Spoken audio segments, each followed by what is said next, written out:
¿Imaginas un mundo donde África, por primera vez en su historia moderna, cierra la puerta a la exportación de sus minerales sin procesar y obliga a todos a jugar bajo sus nuevas reglas? Puedes visualizar las consecuencias de una sola decisión que reordena el tablero global, sacudiendo no solo la economía, sino también la política, la tecnología y la identidad de naciones enteras. No es una fantasía futurista. Esto acaba de suceder ante nuestros ojos. En los últimos meses, varios países africanos han prohibido la salida en bruto de minerales estratégicos como el cobalto, el litio, el manganeso y las codiciadas tierras raras. Estos materiales no son simples mercancías, son la columna vertebral de la tecnología moderna. Sin ellos, no habría autos eléctricos, ni energía limpia, ni teléfonos inteligentes, ni computadoras, ni redes de telecomunicaciones, ni tan siquiera paneles solares o turbinas eólicas. Un solo teléfono móvil requiere más de 30 minerales distintos, muchos de los cuales provienen de suelo africano. Un vehículo eléctrico necesita casi 6 veces más minerales que uno convencional. Durante generaciones, Europa disfrutó de acceso prioritario y precios irrisorios. Los viejos acuerdos coloniales le garantizaban suministro seguro, mientras África recibía migajas y veía partir su riqueza año tras año en barcos extranjeros. Para ponerlo en perspectiva, mientras una tonelada de mineral de cobalto africano podía venderse por menos de 2.000 euros a mediados del siglo XX, el producto final, baterías de alta tecnología, se revendía en Europa y Asia por más de 100.000 euros. Esa diferencia, multiplicada por millones de toneladas y décadas, explica una parte central del atraso relativo de África y el auge europeo. Pero el tablero ha cambiado. Ahora, la Unión Europea se encuentra paralizada. Las principales industrias, desde las fábricas automotrices alemanas hasta las tecnológicas francesas y españolas, entran en pánico. La escasez y los precios disparados amenazan con cerrar líneas de producción y provocar despidos masivos. Para ilustrar la magnitud, basta mencionar que la industria automotriz europea emplea a más de 13 millones de personas, y la mayoría de los vehículos eléctricos dependen de baterías cuyas materias primas principales provienen de África. Nunca antes estuvo tanto en juego. Europa arriesga millones de empleos, el futuro de su transición energética y el peso de su voz en el mundo. Si los minerales no llegan, la economía se detiene y la influencia internacional se diluye. Un reciente informe de la Comisión Europea alertó que una interrupción del suministro de litio y cobalto podría retrasar la electrificación del transporte en más de una década, comprometiendo los compromisos ambientales y la competitividad de toda la Unión. Sin embargo, África también se enfrenta a su momento decisivo. Tiene la posibilidad de dar el salto del extractivismo a la industrialización, de la dependencia a la soberanía. El continente puede crear empleos, fábricas y poder propio, pero solo si logra negociar desde la fuerza y romper el viejo ciclo de explotación. Países como Zambia y la República Democrática del Congo ya han anunciado ambiciosos planes para construir plantas de procesamiento y refinerías propias, priorizando la creación de cadenas de valor locales. El mundo contiene el aliento. ¿Será este el punto de inflexión donde África transforme su riqueza mineral en desarrollo real y respeto global? ¿O se repetirá el ciclo de promesas incumplidas y oportunidades desperdiciadas? ¿Cómo se llegó a este punto? ¿Por qué África ha decidido plantarse justo ahora y exigir otro tipo de relación? Para comprenderlo, hay que mirar atrás y desenterrar la historia de desigualdad, resistencia y sueños de autonomía. Solo así entenderemos por qué la situación ha explotado hoy y por qué las decisiones que se tomen resonarán durante generaciones. Las raíces de este enfrentamiento se hunden en siglos de historia colonial, acuerdos injustos y una larga lucha por el control de los recursos. Cuando los imperios europeos trazaron fronteras en el continente africano a fines del siglo XIX en la Conferencia de Berlín, lo hicieron pensando principalmente en la extracción de riqueza mineral y agrícola. La explotación de oro en Sudáfrica, los diamantes en Namibia, el cobre en Zambia y el cobalto en el Congo no solo financiaron las economías europeas, sino que también cimentaron la desigualdad estructural que persiste hasta hoy. Durante muchas décadas, Europa consideró a África como un almacén infinito de minerales, una despensa distante al servicio de sus fábricas y su bienestar. Pero el equilibrio mundial se ha roto, y las reglas del juego han cambiado para siempre. En el siglo XX, países como Francia y Bélgica controlaban los recursos uraníferos de Níger y el Congo para alimentar sus programas nucleares y su industria militar. Incluso en los años recientes, más del 50% del uranio consumido en Francia proviene de Níger, lo que subraya la magnitud de la dependencia. Desde la colonización, la prosperidad europea se apoyó en la extracción masiva de oro, cobre, uranio, cobalto, litio y tierras raras de suelo africano. Estos minerales viajaban por barco a puertos europeos, comprados a precios mínimos. África, a pesar de su inmensa riqueza, recibía apenas una fracción diminuta del verdadero valor de sus recursos, encadenada por acuerdos comerciales desiguales y herencias coloniales que la mantenían dependiente. Este patrón se repitió en otros continentes, pero en África fue especialmente marcado y duradero. Estos contratos, forjados en épocas de dominio extranjero, garantizaban a Europa un acceso privilegiado a materias primas críticas, pero condenaban a las sociedades africanas a la periferia del crecimiento y la industrialización. El desequilibrio era evidente. Mientras Europa ascendía como potencia industrial, los países africanos quedaban relegados, sin industrias ni cadenas de valor propias. Por ejemplo, hasta el día de hoy, la gran mayoría del cacao africano se exporta sin procesar, mientras que el chocolate se fabrica y se vende a precios muy superiores en Europa y América. Sin embargo, algo ha cambiado. En los últimos años, una nueva conciencia ha despertado en África. Movimientos nacionalistas y líderes decididos exigen soberanía económica y control real sobre los recursos. Las voces africanas ahora resuenan con fuerza. La riqueza de África debe beneficiar, ante todo, a los africanos. Líderes como Nana Akufo-Addo en Ghana y Félix Tshisekedi en el Congo han sido claros. El tiempo de la explotación sin retorno ha terminado. En este tablero renovado, África ya no negocia a solas ni se somete a dictados externos. Europa enfrenta una competencia feroz. China construye carreteras, puertos y ferrocarriles a cambio de contratos mineros. Estados Unidos intensifica su diplomacia y sus inversiones, temiendo quedar rezagado. Rusia aprovecha cada vacío para expandir su presencia militar y comercial. En el año 2022, China firmó acuerdos mineros valorados en más de 40.000 millones de euros solo en la República Democrática del Congo, a cambio de grandes obras de infraestructura. Mientras Bruselas debate y subestima los cambios, una transformación profunda avanza en silencio. África ya no es un actor pasivo en la economía global, sino un socio que exige respeto, valor añadido e industrialización local. Si Europa no asume este giro histórico, arriesga perder el acceso a los minerales esenciales para su industria, su transición energética y su influencia mundial.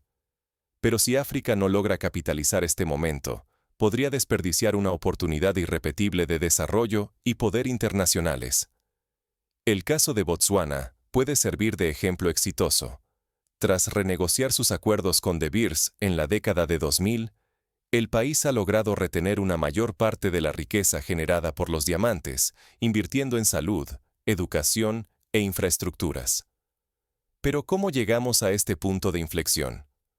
Todo comienza con la crisis de minerales que ha sacudido a Europa y ha dejado al descubierto su dependencia vulnerable. Esta crisis recuerda a otros momentos históricos donde el control de los recursos cambió el equilibrio global. La crisis del petróleo en 1973, cuando los países árabes de la OPEP cortaron el suministro, hizo tambalearse a Occidente y aceleró la búsqueda de fuentes alternativas. De un día para otro, Europa despertó a una pesadilla largamente ignorada. Sus reservas estratégicas se evaporaron, y la fuente africana de minerales esenciales cerró el grifo sin aviso. Lo que parecía imposible se volvió irreversible. La dependencia europea quedó al desnudo, y el continente perdió el control sobre los recursos que alimentaban su poder global. Empresas como BASF, BMW o Renault, informaron de retrasos en la fabricación de baterías y componentes, y la industria electrónica vio cómo los precios de los microchips y circuitos se disparaban. Por primera vez en la era moderna, África se plantó con determinación. Las reglas tradicionales quedaron anuladas. Ya no bastaba con exportar materias primas a precios mínimos. Ahora, los gobiernos africanos exigían procesamiento en origen, transferencia genuina de tecnología y precios que reflejaran el verdadero valor de sus riquezas. La asimetría histórica se invertía ante los ojos del mundo. En Zambia, por ejemplo, el gobierno prohibió la exportación de cobre sin refinar, forzando a empresas extranjeras a invertir en refinerías locales. El impacto fue brutal. Fábricas europeas, privadas de cobalto, litio, manganeso y tierras raras, frenaron la producción o apagaron sus máquinas. La escasez de baterías y componentes electrónicos se propagó desde Berlín hasta Barcelona. Los mercados entraron en pánico. Inversores y consumidores sintieron un vértigo desconocido. El futuro industrial europeo colgaba de un hilo frágil. Los precios de los automóviles eléctricos subieron hasta un 30% en cuestión de semanas, y las listas de espera para modelos populares se duplicaron. Delegaciones de emergencia volaron hacia capitales africanas, buscando renegociar contratos y asegurar suministros. Pero esta vez, en la mesa de negociación, los líderes africanos sabían que el control les pertenecía. Europa ya no podía negociar desde la fuerza ni imponer condiciones. El mensaje fue tajante. Habría cambios estructurales o no habría minerales. Esta actitud recuerda a la posición de los países del Golfo en la década de 1970, cuando se negaron a seguir vendiendo petróleo a precios bajos y exigieron una mayor participación en la industria petrolera. Mientras tanto, China y naciones asiáticas movieron ficha con rapidez. Ofrecieron infraestructuras, transferencia tecnológica, acceso a mercados y participación en toda la cadena de valor. África dejó de ser vista como proveedor y se consolidó como socio estratégico. Estados Unidos y Rusia intentaron reaccionar, desplegando diplomacia e inversiones, pero llegaron tarde y con menos credibilidad. En el último foro de cooperación China-África, más de 20 jefes de Estado africanos firmaron acuerdos de desarrollo conjunto en minería e innovación. La presión internacional intensificó las fracturas dentro de Europa. Políticos populistas culparon a Bruselas y alimentaron la desconfianza entre países. Surgieron teorías conspirativas y los gobiernos se dividieron. Alemania, Francia, Italia y los países nórdicos no lograban consensuar una respuesta. La industria advertía sobre el riesgo de millones de empleos perdidos y una recesión que podría durar años. Las protestas sociales se multiplicaron, recordando los años de crisis del euro, pero con una nueva sensación de impotencia frente a un cambio externo e incontrolable. La crisis trascendía lo económico. Era existencial. ¿Cómo reinventar un modelo de desarrollo basado durante siglos en el acceso privilegiado a recursos ajenos? Por primera vez, Europa sentía el peso de su propia vulnerabilidad, sin respuestas claras a la vista.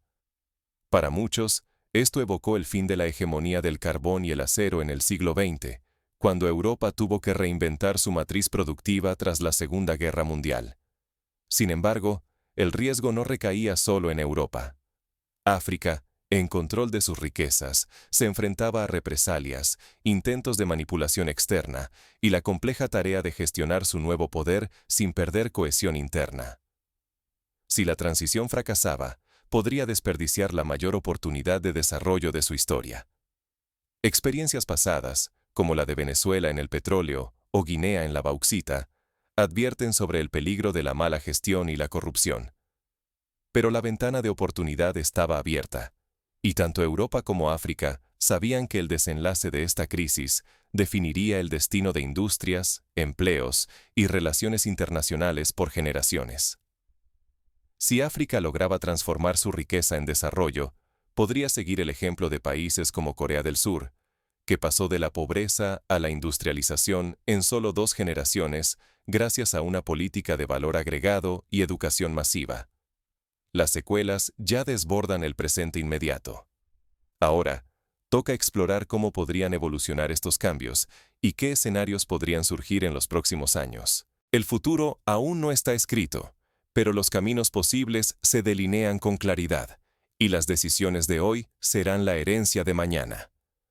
Las líneas de poder global están en plena transformación. El futuro dependerá de las decisiones que ambos continentes tomen en los próximos años. El mundo observa, sabiendo que las consecuencias de este pulso no se limitan a África y Europa, sino que afectan al equilibrio global y a la lucha por la sostenibilidad, la innovación y la justicia. Lo que empezó como una crisis puntual de suministros, pronto desató una revolución geopolítica jamás vista. África, durante siglos reducida a simple proveedor de materias primas, tomó las riendas de su destino. Europa y el resto del mundo no estaban preparados para el giro. El caso de Níger, que en 2023 prohibió la exportación de uranio a Francia, ilustra el nuevo panorama y la capacidad de los países africanos para influir en la matriz energética global. La primera ofensiva africana fue contundente.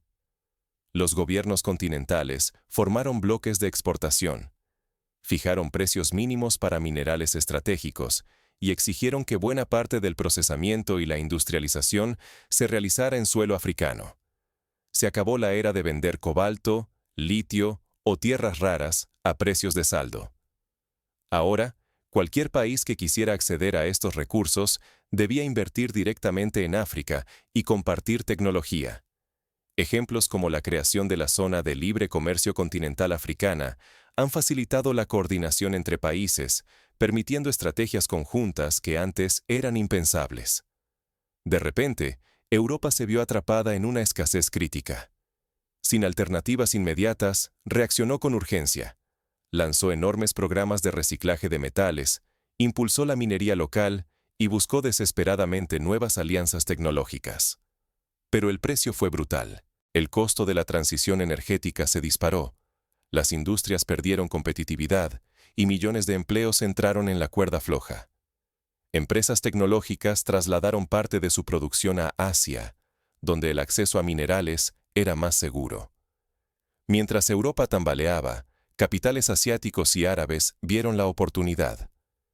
Inversiones procedentes de China, India y los países del Golfo financiaron la construcción de hubs industriales y tecnológicos titánicos, desde Lagos hasta Addis Abeba. África dejó de ser el patio trasero para convertirse en el nuevo epicentro de la economía global. Lagos, por ejemplo, se transformó en un centro logístico de referencia, atrayendo empresas de baterías, paneles solares y automóviles eléctricos. El vuelco no pasó desapercibido para los mercados internacionales. El euro se debilitó, el crédito europeo encareció y los inversores trasladaron su capital a regiones más alineadas con los intereses africanos. África, durante tanto tiempo asociada a riesgos, empezó a ser vista como sinónimo de crecimiento y oportunidad. Fondos soberanos de Noruega y Singapur anunciaron inversiones multimillonarias en minería africana bajo estrictas condiciones de sostenibilidad. Sin embargo, lo más transformador fue el cambio de narrativa. Por primera vez en la historia moderna, África dejó de ser la víctima para erigirse en protagonista. Aprendió a negociar acuerdos complejos y a diseñar su propio futuro. Esta revolución redefinió la diplomacia y elevó la autoestima de todo un continente. Películas, libros y documentales africanos comenzaron a ganar premios internacionales, narrando historias de éxito y resiliencia. El futuro aún es incierto. Si Europa no encuentra nuevas fuentes de competitividad, corre el riesgo de quedarse relegada como potencia industrial. África, en cambio, tiene la ocasión de consolidarse como modelo de desarrollo soberano, aunque el peligro de fragmentación interna y desigualdad sigue latente. Países con instituciones débiles corren el riesgo de repetir errores cometidos por otras naciones ricas en recursos, donde la riqueza fue capturada por élites y no se tradujo en bienestar popular. Las tensiones entre bloques apenas comienzan, y tanto Europa como África enfrentan dilemas decisivos. ¿Quién logrará adaptarse más rápido al nuevo orden? ¿Qué continente será capaz de combinar innovación, justicia social y resiliencia para liderar la economía del siglo XXI. El modelo antiguo ha quedado atrás. El tablero global se ha reconfigurado. Ahora, cada región debe encontrar su ventaja y rediseñar su futuro. América Latina, por ejemplo, observa y toma nota, considerando restricciones similares en su exportación de litio y cobre a raíz del ejemplo africano. Europa ya no puede vivir de sus viejas glorias. Si aspira a conservar liderazgo y bienestar, necesita alianzas auténticas con África, fundamentadas en respeto y beneficio mutuo. Los tiempos de discursos vacíos se han terminado. Hacen falta inversiones reales en tecnología compartida, transferencia de conocimiento y una aceptación valiente de la competencia global como estímulo, no como amenaza. Alemania, por ejemplo, ha anunciado la creación de fondos para la investigación conjunta en energías limpias y reciclaje de minerales con socios africanos. La nueva realidad exige que Europa mire de frente su propia fragilidad. Sin los recursos africanos, millones de empleos europeos, desde la automoción hasta la energía, corren peligro. Las viejas fórmulas de presión o paternalismo han perdido efecto. Ahora, Europa triunfará solo si aprende a adaptarse y a cooperar en igualdad de condiciones. El caso de las negociaciones del Brexit mostró que la intransigencia solo conduce al aislamiento y la pérdida de influencia. Para África, la prioridad absoluta es blindar su soberanía y evitar la captura externa. Los minerales valdrán oro solo si sus beneficios permanecen en casa. Negociar contratos justos, exigir la industrialización local y asegurar que los ingresos transformen la vida de la mayoría, no solo de las élites. La tentación de depender de potencias extranjeras persiste, pero la historia es clara. La soberanía genuina nace de instituciones sólidas y de una visión de largo plazo. Botsuana y Ruanda han demostrado que la transparencia y la planificación estratégica pueden transformar la riqueza natural en bienestar colectivo. Ambos continentes se juegan mucho. Deben apostar por la sostenibilidad y la diversificación. Fiarlo todo a un solo recurso es sembrar el desastre. Solo economías flexibles y capaces de reinventarse resistirán los próximos shocks. En plena transición energética, nadie puede darse el lujo de ignorar el cambio climático ni el agotamiento de los recursos. Las inversiones inteligentes deberán ir hacia energías limpias, procesos circulares y cadenas de valor incluyentes. Noruega y Canadá, por ejemplo, han logrado diversificar sus economías más allá del petróleo y los minerales, apostando por la innovación y la educación. La clave será una cooperación entre pares. No más imposiciones, no más nostalgias coloniales. Solo el diálogo honesto y la búsqueda de intereses compartidos darán estabilidad y prosperidad duraderas. Europa y África deben construir juntos una narrativa de socios, no de adversarios ni de benefactores. La creación de foros de diálogo permanente y la inclusión de la juventud y la sociedad civil serán fundamentales para evitar errores pasados. En ese nuevo relato, la educación es el motor. Sin talento formado, sin innovación propia y sin ética empresarial, ninguna región aprovechará las nuevas oportunidades.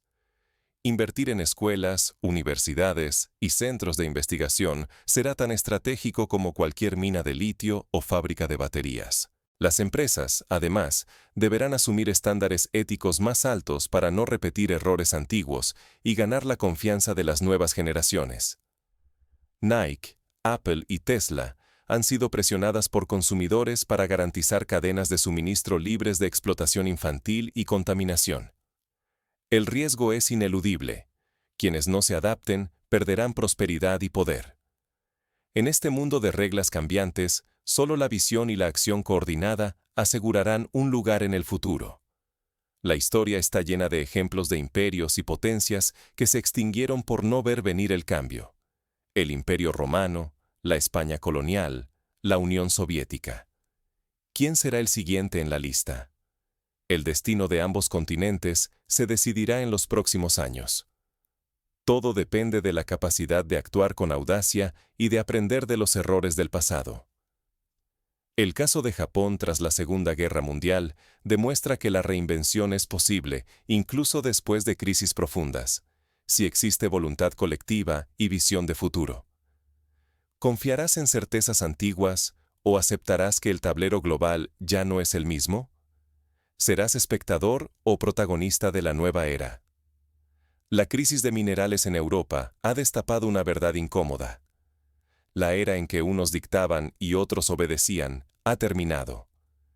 El acceso a recursos ya no está garantizado ni por tratados ni por influencia pasada. Aquel que aún ve a África como simple proveedor o como actor secundario se arriesga a quedar fuera del nuevo juego. Países como Brasil, India y Vietnam ya están adaptando sus estrategias para no repetir los errores europeos ni africanos. Hoy, África exige industrialización en casa y condiciones justas. Europa, por primera vez en generaciones, negocia desde la necesidad y no desde la fuerza. Las recetas viejas ya no abren puertas. Insistir en ellas solo llevará a la pérdida de empleos, a frenar la economía y a quedar relegados en la transición energética. La Comisión Europea ha propuesto crear reservas estratégicas de minerales y reforzar la investigación en reciclaje avanzado como respuesta de emergencia. Para Europa, rechazar la realidad significará renunciar a millones de empleos industriales, poner en peligro décadas de bienestar y ver cómo su peso global se desvanece. Para África, es la ocasión de convertir siglos de explotación en desarrollo, poder real y respeto internacional. No solo el dinero está en juego, la relevancia y el futuro de ambos continentes están en la balanza. La experiencia de Malasia, que pasó de exportar caucho a ser líder en tecnología, ofrece esperanza e inspiración a quienes sepan reinventarse. La verdadera pregunta no es si puedes adaptarte, sino si tendrás el valor de hacerlo. Negar el cambio no alterará el rumbo de la historia. Solo garantizará que observes, y no lideres, la próxima era global. La próxima generación juzgará a los líderes no por su retórica, sino por su capacidad de anticipar y responder a las nuevas realidades. Aquí termina una etapa, pero comienza la invitación a repensar nuestro papel en el mundo. ¿Estás dispuesto a desafiar todo lo que dabas por sentado? La historia está en tus manos. Elige ser arquitecto del futuro.